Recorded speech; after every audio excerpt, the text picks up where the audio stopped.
architecture is really the art and science of turning fiction into fact. Sometimes kind of real architectural life interferes with intellectual architectural life. There is no such thing as architecture.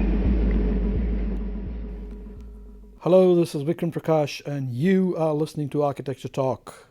Each week we have a conversation with a contemporary thinker on issues of architecture and architectural thinking. We are interested in advancing the frontier of architectural thinking, and to that extent we're interested in where it has been in the past, where it is today, and by implication where it might be in the future. And talking about frontiers, that is exactly the topic of conversation today with my guest Manu Sobti, who is a professor of architecture at the University of Queensland in Brisbane, and who has co-authored a fantastic module called Peripheries of Contact with two of his students. We're going to discuss this module in the context of GAHTC. Welcome to Architecture Talk, Manu. It's a pleasure to have you here and to talk transcontinentally. And ostensibly, the topic of our conversation is this new module that you, with your colleagues, Sahar Hosseini and Katrina Malaya, have done for the GAHTC. And I think your module is called the Peripheries of Contact. And I actually have it open in front of me, and I can see these 10 beautiful lectures with beautiful scintillating red slides in their opening. And before we get into the peripheries and your obsession with the peripheries, I must compliment you for the spectacular graphic character of your lectures. They are beautifully done. Thank you. And even the maps are really beautifully made. They are very clear, very explanatory, and have a strong graphic content. So which one of you is the graphic designer? It's a difficult question because I sometimes feel that I'm more than the sum of the parts put together, and I would not be able to do without my students. So Kate and Sahar have been really complementary and supplementary to my efforts. I am in some ways the one who conceptualizes the graphics because I feel that a topic sometimes as dry as medieval architecture and urban history, or the history of medieval peripheries and its relevance to the current, can only be made arresting and, let's say, sexy. This manner of putting graphics is our sensibility to hit a student who's going to be looking at our course. So we do it together. Sahar is someone who has actually worked very closely with me on the making of maps. We've actually developed a whole way of thinking about maps, and Kate is someone who is easy with computer graphics and so forth. That's good. You're lucky to have all that. And I also noticed that a lot of the photographs that were, a lot of them credited to you, are absolutely spectacular from your Central Asia in particular. How did you pull off these fantastic photographs? Well, the photographs are all mine. I've actually been traveling to Central Asia for a long time. Yeah. And I was an undergraduate student at the School of Architecture in Ahmedabad, where I was finishing up my undergraduate thesis on the city of Bhopal in India. And I was looking at the city in terms of morphology, but then towards the end of my thesis, I realized that actually that morphology would not have been possible had it not been for the periphery from where its inhabitants came from. In other words, from Afghanistan and from Central Asia. So fast forwarding, I left for MIT, I did a master's and a PhD, and I went to Central Asia about 24 times, learned Russian along the way for 3 years, Uzbek for about 2 years. And I'm fairly easy in those travels. In fact, a lot of my friends, they always say that it seems that I have homes in many places, and one of them is certainly Central Asia. So you speak Russian? I speak Russian. And you speak Uzbeki? I speak Uzbeki. My God, Manu, that's amazing. So you are a multilingual, multicultural person. Well, I'm multilingual and multicultural. I don't say I'm a linguist, but I say that, if at all we use the term jugaad back in India, which is about, in some ways, what Claude Lévi-Strauss would call as bricolage, I make do with what is available to me, and I make do with this mix of languages that actually serves my purpose.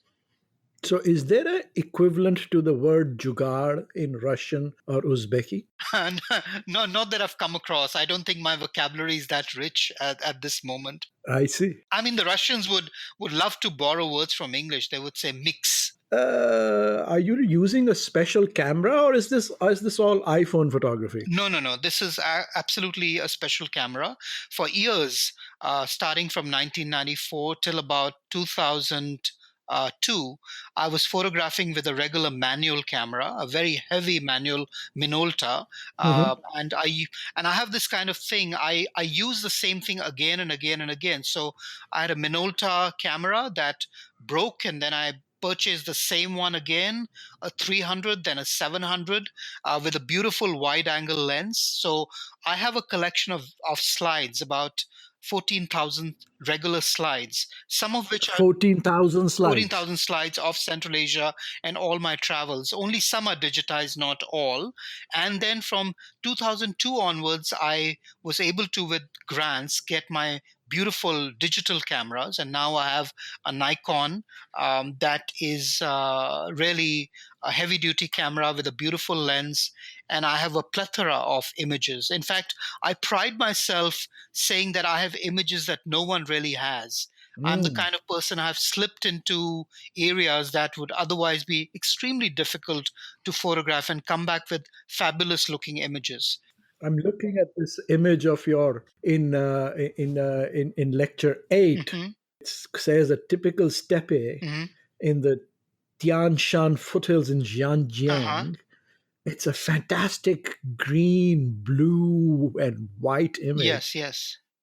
And you have very beautifully foregrounded that with the yellow text block. There's a tremendous color sensibility to the things that you're looking at and that you do with your camera. I want you to speculate on this and tell me if there is a relationship, simply graphically, formally, between the architecture that you're looking at in these peripheral regions and your visual aesthetic sensibility in the photographs. They feel like the color palette. Is there a relationship in the color palette or the composition? That's a very good question. And I could answer that in two ways. One is, of course, there is a very, very strong sense of scale in my photographs. And that's something that I always like to capture in photography and in just the way in which I describe conceptual ideas in architecture and urban history. I've been very interested in sort of looking at the extra large, the medium, and the small scales when I look at landscape, when I look at culture, when I look at architecture, when I look at the city. And every photograph for me is in some ways this multiplicity of scales that can be relationally interconnected with each other. So, for example, the massive mountains at the back and the diminutive little dwellings in the front, or the horses going into the horizon that is vanishing before your eyes.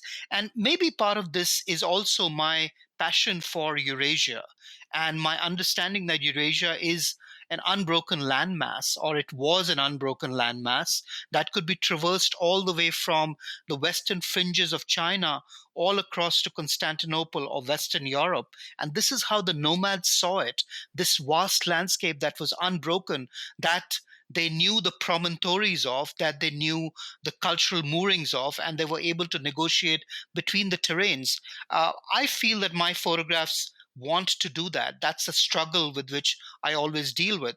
Now, the other issue of color for me is important because for me, color is a way to express the emotive value of a place. In recent years, in the last 2 or 3 years, I've actually been able to get students to accompany me.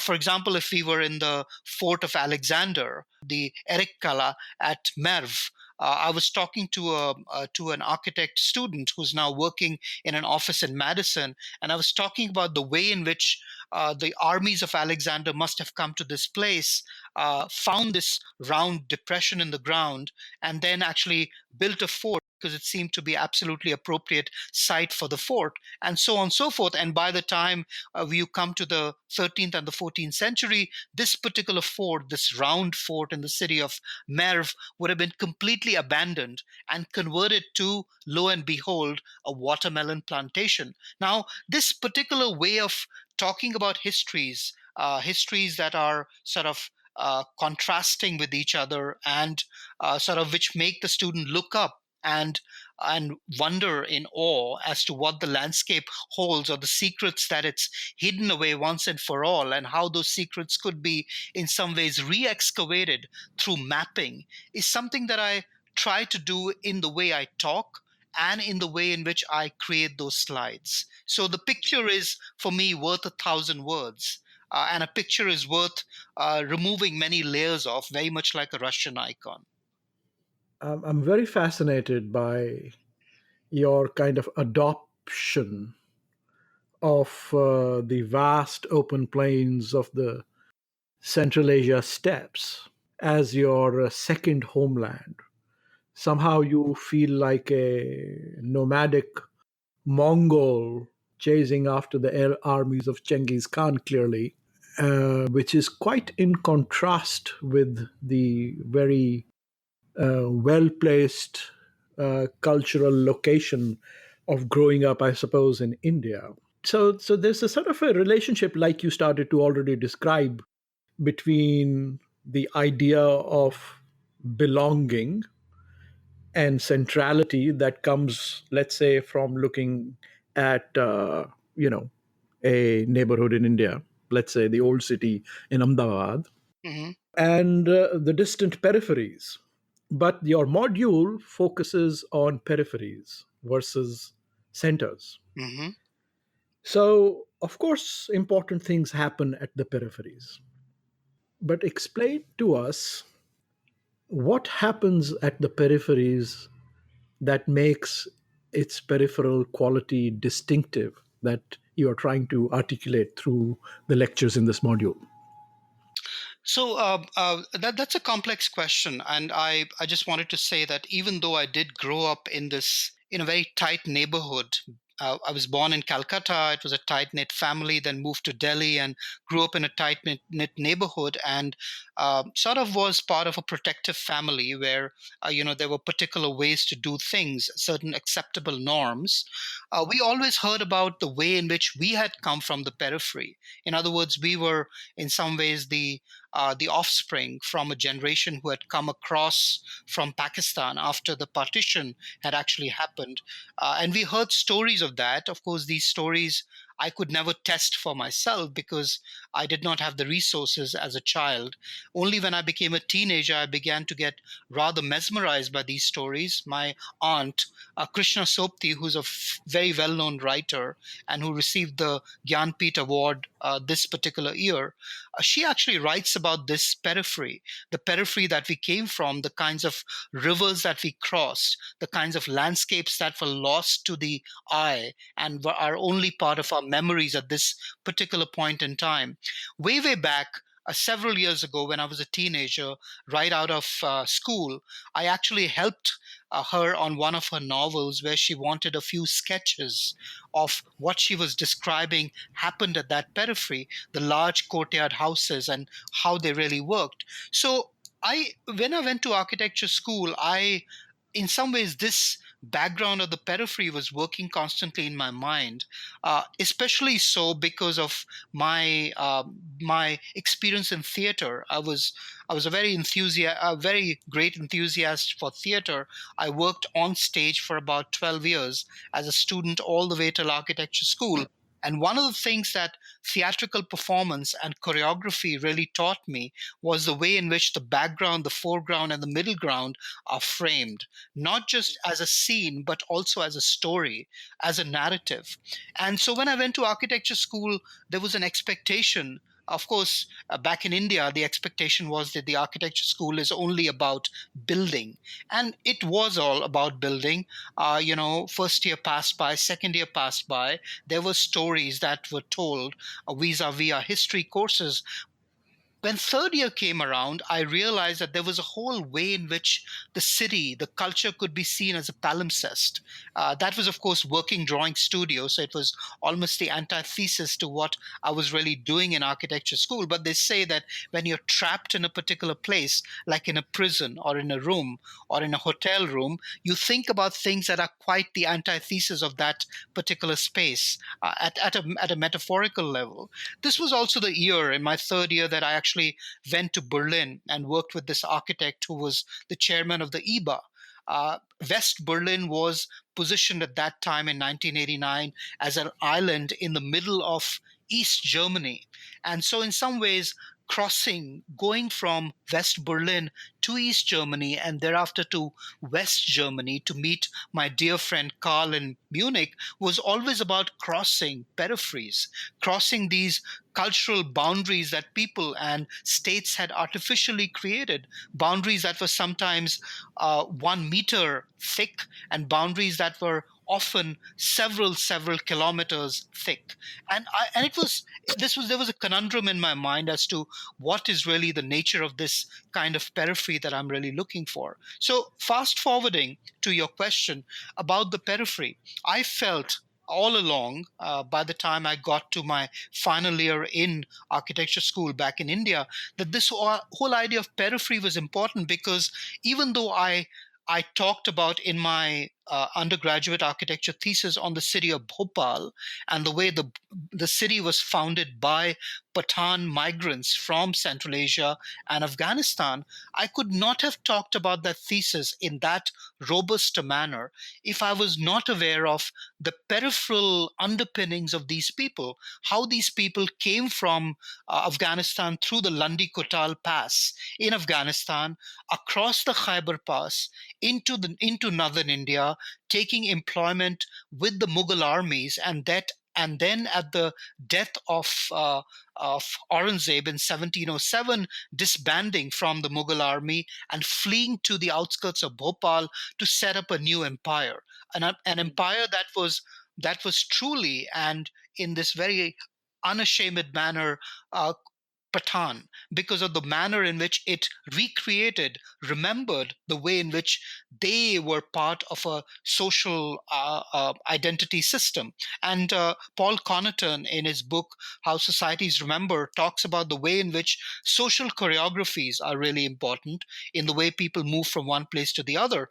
And there was, in my eyes, a social choreography that the Pathans were able to initiate, even if they were in some ways massaged into Mughal thinking at the time when they were in the Mughal karkhanas. So the periphery for me is not just a spatial or a formal category, which is something that we all lean towards as architects because we are trained to look at formal objects. It is for me also a temporal category, a place where time stops or starts in particular ways. For example, the Wagah-Attari border near Amritsar is precisely so, where time stops and starts in very certain ways. People on both sides are stopping time in their hooting and cheering of the way in which those soldiers march. For me, the Berlin Wall that I saw really closely was also a way in which time in some ways stood still. And when the wall was broken down, it was almost as if there was a whole political system that was saying that time should continue from where it had stopped. Of course, you and I know that this can never really happen. Peripheries for me are also metaphorical conditions, the places where meanings are in some ways created and uncreated, meanings that are not merely about what is written about these meanings, but meanings that are also in the mind, meanings that are also about the way we talk, the way we change our word etymologies. And this is something that my aunt Krishna Sobti writes in a book. One of the most famous books is called the Zindagi Nama, which is literally, what happened in life. She talks about the way in which word etymologies change as you move from one place to the other, and as you, in some ways, mix languages together. Last but not the least, peripheries for me are also places where certain really important choreographies happen, and these choreographies are, in some ways, rather profoundly different from the center. And that's something that I have been quite interested in thinking about, which is why I decided to create the modules that you're looking at on your computer at this point in time. Well, it seems like this question, of course, extends well beyond the modules that you have created for GAHTC. It seems like it has a strong autobiographical mooring to it. And I think that that's worth dwelling on a little bit more. And going back to the story of your aunt, Krishna Sobti, it seems that the way in which you are talking about the periphery is not really as a condition of dwelling permanently in the periphery, but as a kind of a borderland that one passes through, in a sense, repeatedly. Mm-hmm. Like the Indians coming across the newly created border in 1947, and you traveling across Berlin Wall and so on. So that the periphery is that place that one, having passed through, produces the encounter with some difference, and in that moment also produces the memory of what was left behind, which is, of course, in part a imagined memory, a fictionalized memory. Mm-hmm. As you said and gave very nicely in the example of the Pathans remaking Bhopal in the image of a remembered, imagined Pathan legacy from, let's say, Afghanistan. Mm-hmm. So the periphery over here is a, as you say, time category, something that haunts the imagination as one attempts again and again to center oneself. Is that how you are thinking about the periphery? That's correct. It's almost it's a mnemonic.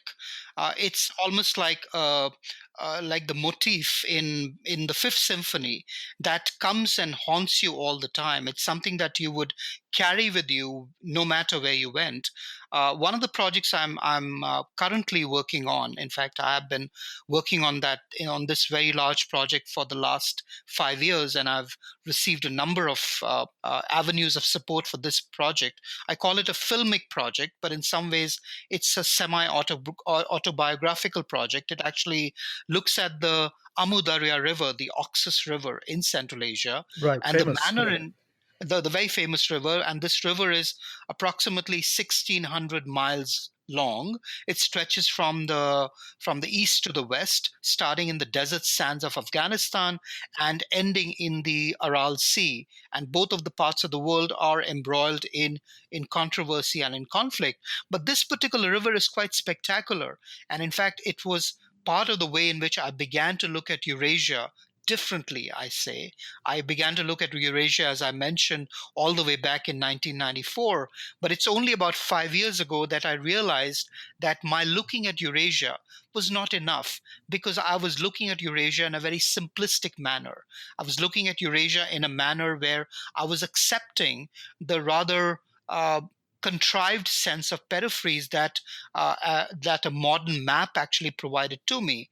But if I looked a little beyond those modern maps, I realized that the river was actually a liminality, a threshold that actually allowed for the Arab armies coming from Arabia through the city of Merv to cross to the other side and to make the land their own on the other side. They actually called it Mawara Neher, which literally translates from Arabic to land beyond the river. What's even more spectacular is that this long river was only crossed at 2 points along its its length. One of them was Khojeli and one of them was Charjui. And these 2 points are the points that line up to the manner in which landscape forms, the contours and the profiles actually work.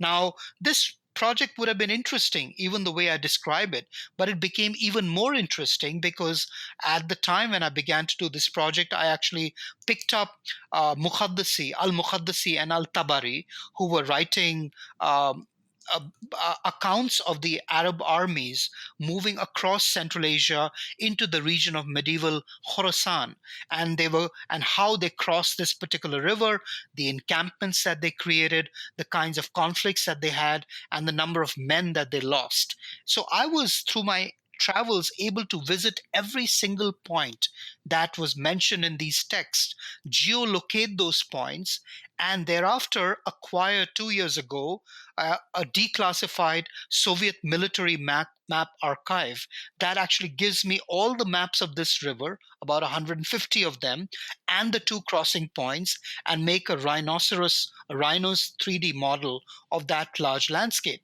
So in some ways, I feel that I am that urban architectural environmental historian with a difference, because I am in some ways trying to ask the questions on the landscape, on the periphery, like have never been asked before. I've been trying to find out how indigenities that people carry from one side to the other change as they relocate their memories when they go to the other side, and how they remember the homeland that they left behind them. So this is certainly something that is right at the center of my concerns with this whole idea of periphery. Fantastic. I think that's a great point to take a little break.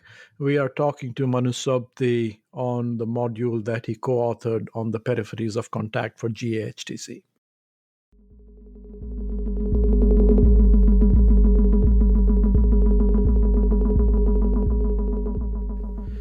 Hello, everyone. We hope you're enjoying listening to today's episode of Architecture Talk.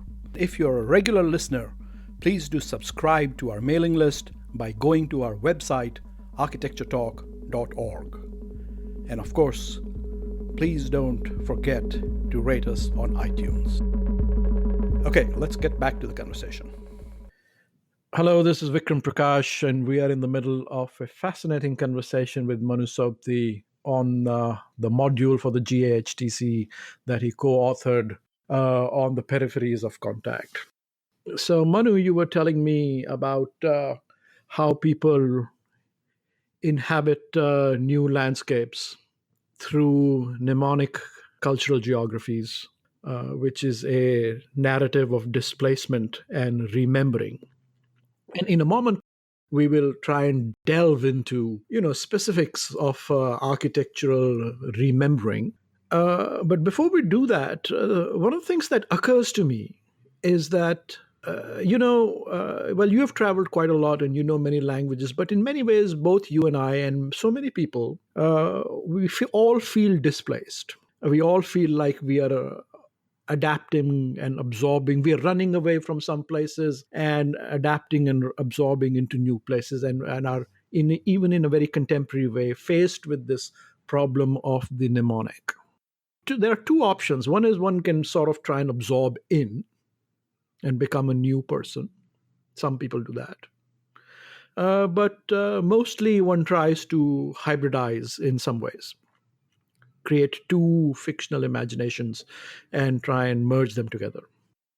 One of the characteristics of this kind of displacement and mnemonic remembering is persistent anxiety, kind of constant refrain, like in Beethoven's Fifth, like you talked about, about the anxiety of belonging, the anxiety of being recognized, the anxiety of overperforming. Is this something that can be connected to some of the themes that you are looking at in any way? That's a very good observation, and I'm very glad that you have worded it in that particular way. I think very elegantly you've really summed up the way in which a lot of people like you and I and many others feel. It's something we feel in the places we are, and it's something we feel even more when we traverse from these places to other places.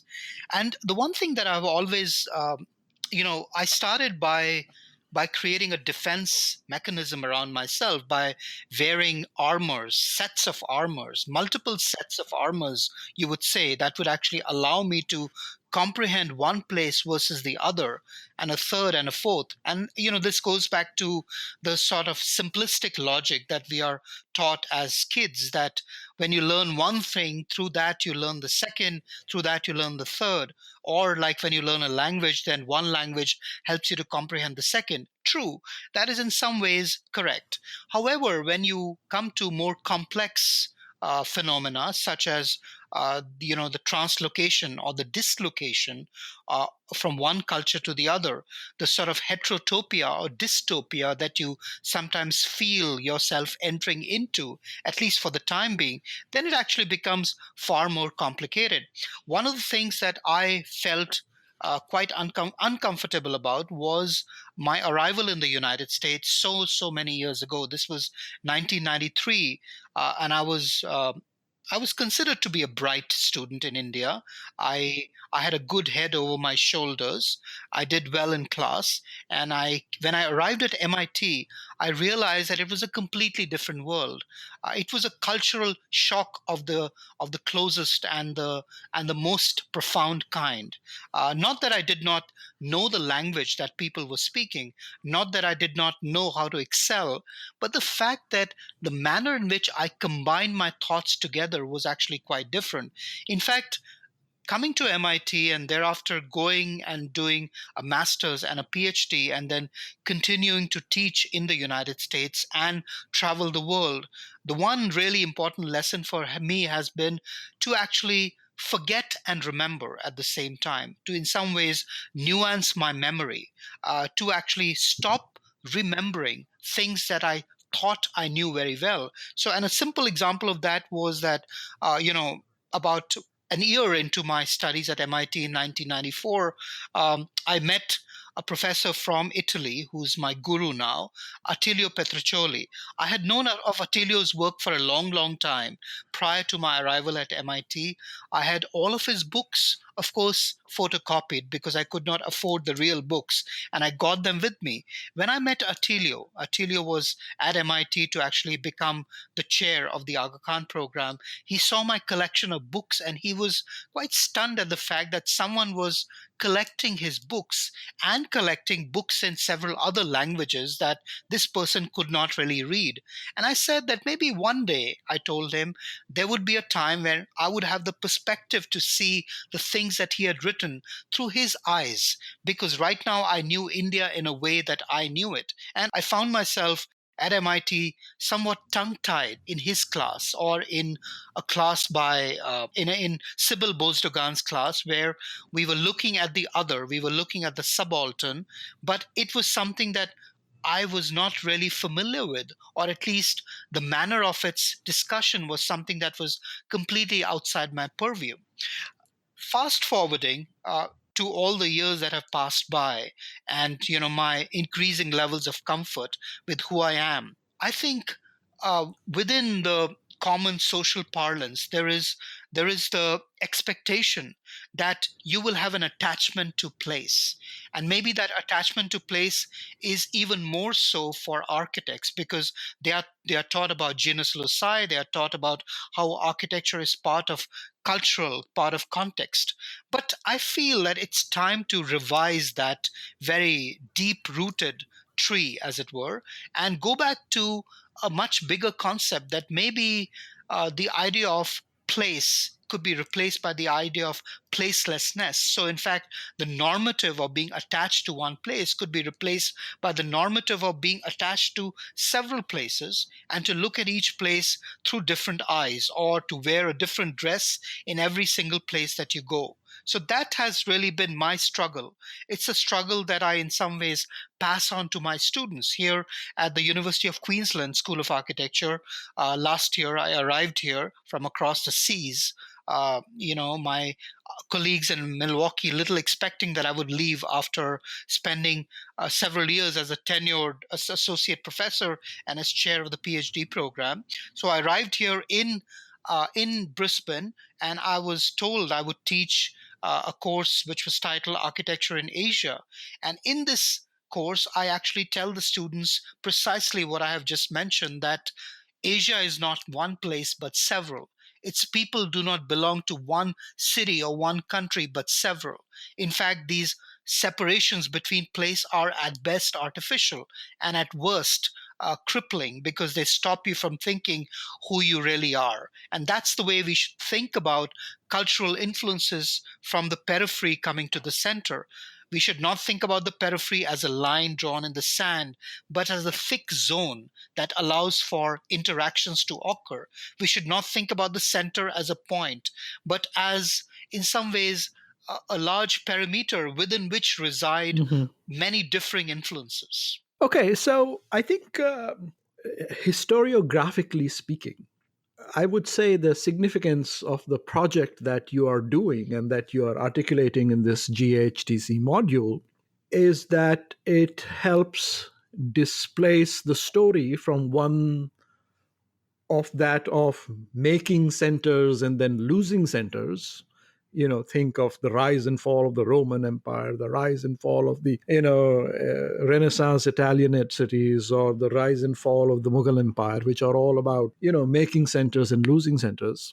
You're displacing that story to another story, which is that of all civilizations, I suppose, are places of placelessness in the way that you have described it. And it offers a different template to think about the story of humankind, which is, of course, a more complex story because it doesn't offer the ready assurance of belonging and identity, which, even as we verify the importance of displaced identity construction or identity as hybrid and movement, has to be recognized as a persistent emotional desire in all making. Right. So even the important story here is the ways in which displacement frames the artificialized production of place versus place as something that's naturally constructed. Mm-hmm. So this is a fascinating historiographical project and very much in line with the core values of GAHTC. It seems that many of the lectures that your team has put together revolve around kind of the Islamic firmament. I know there's a significant section on Russia, and maybe we'll try and come to that in a moment, but they seem to revolve around the Islamic firmament of Central Asia. Is there a way to re-articulate what we vaguely and broadly call the Islamic world through the categories that you are describing? What is its nature and character as different from what is normatively understood? Normatively, it's like Islam is a kind of a series of principles which are adapted wherever they go. Is there a different way to think about the quote-unquote Islamic world in your understanding of history? Absolutely. One of the things that I tried very hard, and it's something that may not have come completely across in the modules that we created, but one of the things that I tried very hard was to actually try to show what happened when Islam interacted with other civilizations. So a lot of times, and this is something that I have observed in art historical literature, a lot of times Islam and the interpretation of Islam and how Islam interacts with the local population, whether rural or urban, is thought to be along the mainstream. It is thought to be about a certain set of principles that are encoded in liturgical practices.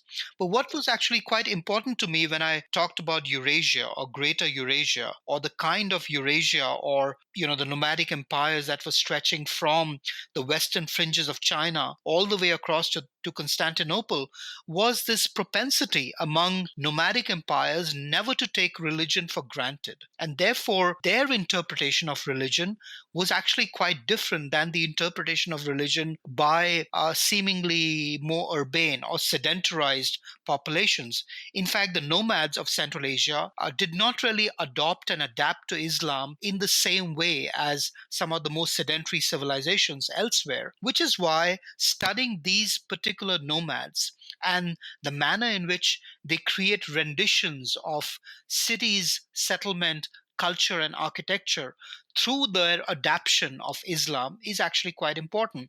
Now, what's even more important, if you add the layer of migration to this particular story, the layer of migration and conversion to this particular story, it gets even more complex. Right. So, for instance, in the Delhi Sultanate empire, which existed between the 11th and roughly the 15th centuries, we do know that this empire was predominantly Muslim. But this word Muslim is a problematic word because it does not show, and rather conveniently, historians have actually hidden behind that word without telling people that the word Muslim, at least within the context of the Delhi Sultanate, was actually a time period where there were 2 or 3 or 4 kinds of Muslim populations. There was one Muslim population, which was the population of the elites or the bureaucrats who actually came from lands far away, either from Arabia Felix or from eastern Iran and Central Asia across the mountain passes. When they arrived in the Indian subcontinent, they were the elite. They had a particular interpretation of Islam that was more mainstream. There was a second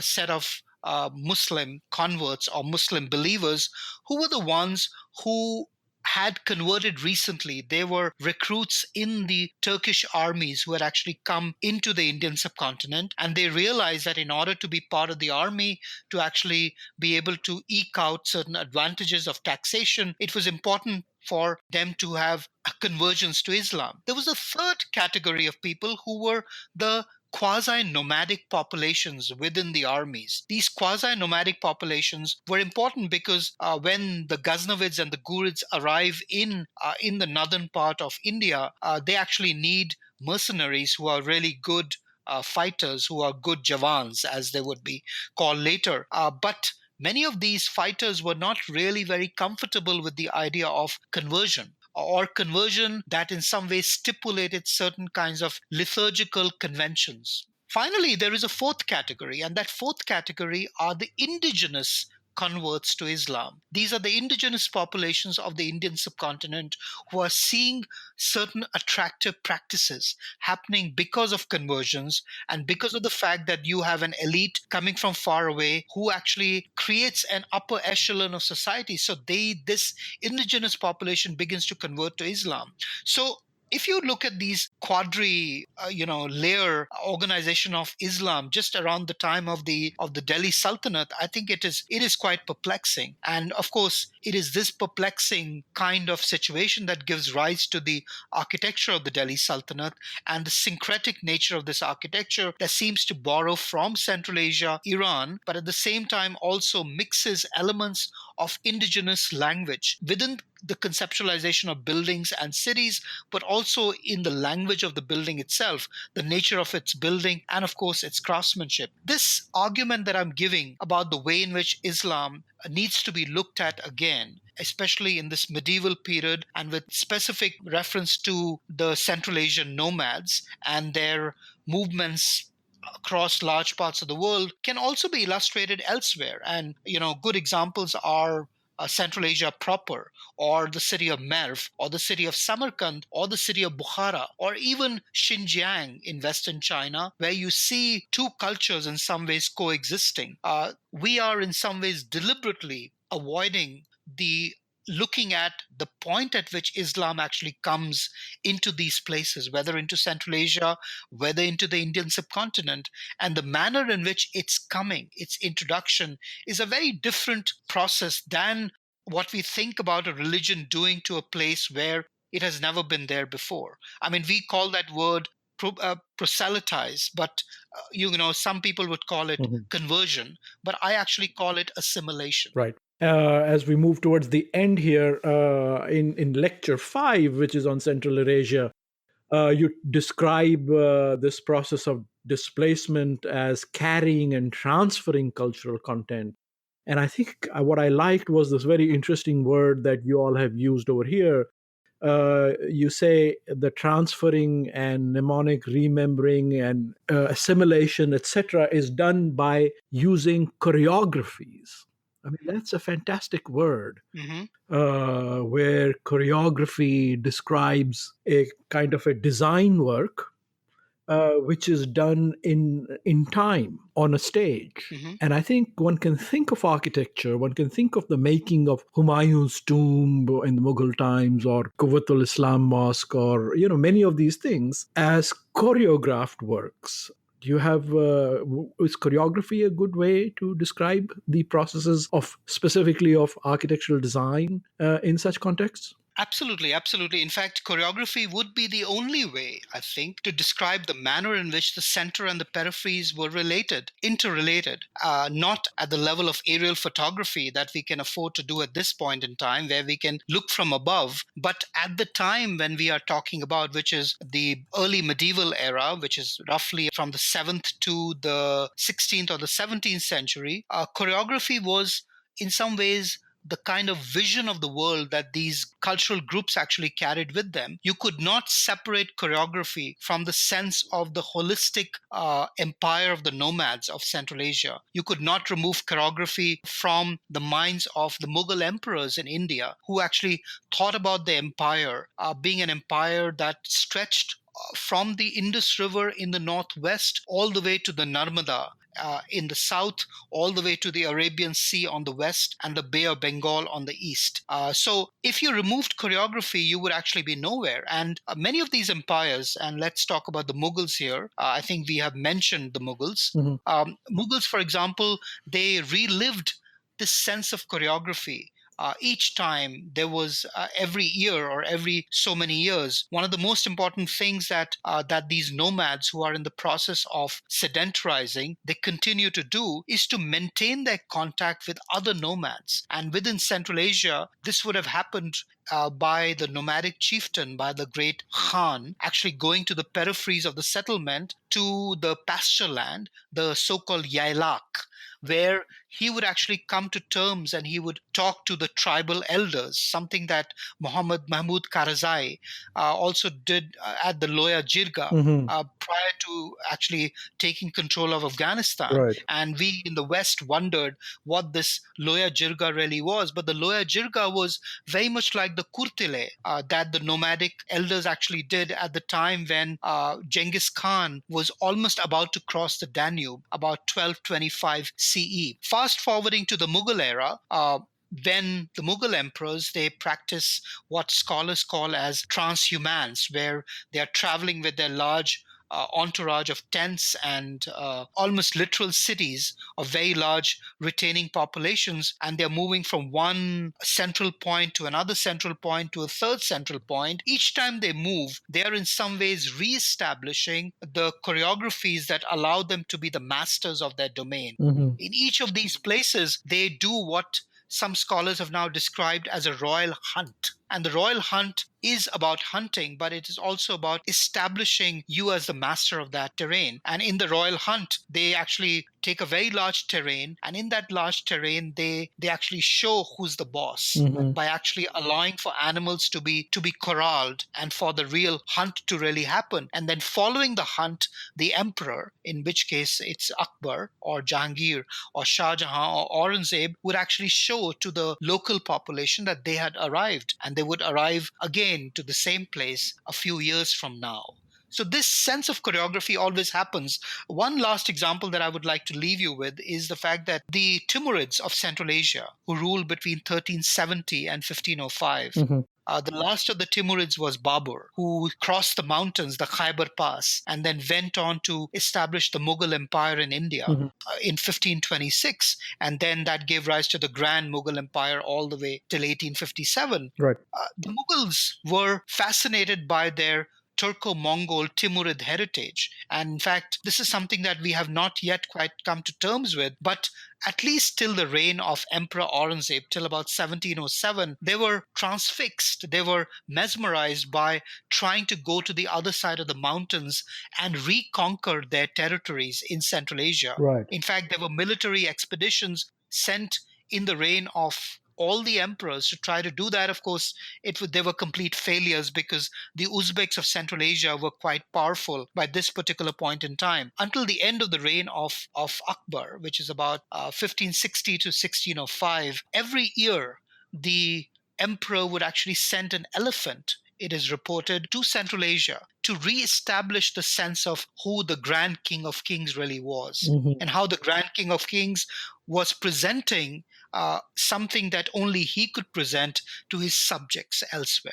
Well, that's a fascinating thought, Manu. I'm thinking of the Mughal emperor sending elephants and reimagining their place in the world through this choreography of hunting. I'm thinking of hunting as choreography, and I'm thinking of architecture as choreography, which makes architecture a kind of a hunting. What a beautiful idea. Thank you for being on Architecture Talk, Manu. Thank you, Vikram. Thank you so much. I've enjoyed myself.